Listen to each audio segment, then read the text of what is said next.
Hey everyone, Liz here out by Cal Expo in Sacramento at the site of what will soon be the city's newest homeless shelter. The city council just voted to approve plans to build a 100-bed shelter on this parking lot near the intersection of Ethan and Hurley ways. Now, right now, if you're in the Sacramento area, you're probably hearing a lot about shelters. Heck, you've probably been hearing a lot about them for the past few years. So what's the city's big picture plan, and is one coming near you? Let's connect the dots.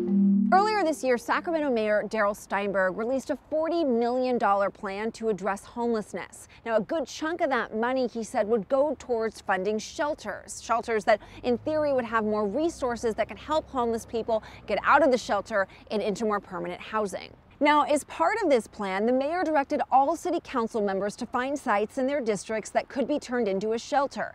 That means at least 8 shelters will open across the city. Whatever we need to do to be a little more flexible, to move on a dime, that's what we're going to do. Now, if all this sounds familiar, that's because back in the summer of 2017, there was a lot of controversy over the proposed opening of a shelter in North Sacramento. It did open. In fact, it's still open, but people in that district felt like they were the ones having to shoulder all the burden for the whole city. We feel the need for this, but it has to be a shared burden. Well, that's essentially what's happening now. In fact, the first shelter to be approved is this one here at Cal Expo. It will cost about $3.8 million for construction and will be modeled after the one in North Sac, which accepts people with pets, partners, and possessions. So what's next? Well, Councilman Chenier is considering 2 different sites for shelters in his District 5. One on a light rail station parking lot on Florham Road, and one on a Caltrans property off Alhambra Boulevard near Curtis and Oak Park. And to be honest, that's the district I live in, and my Nextdoor app is blowing up with people in the area both for and against it. A community meeting is planned Thursday to address the proposal. And we're still waiting to hear from the other city council members. But right now you might be asking, all right, how is all of this getting paid for? Well, according to the mayor, it's going to come from state and city funding,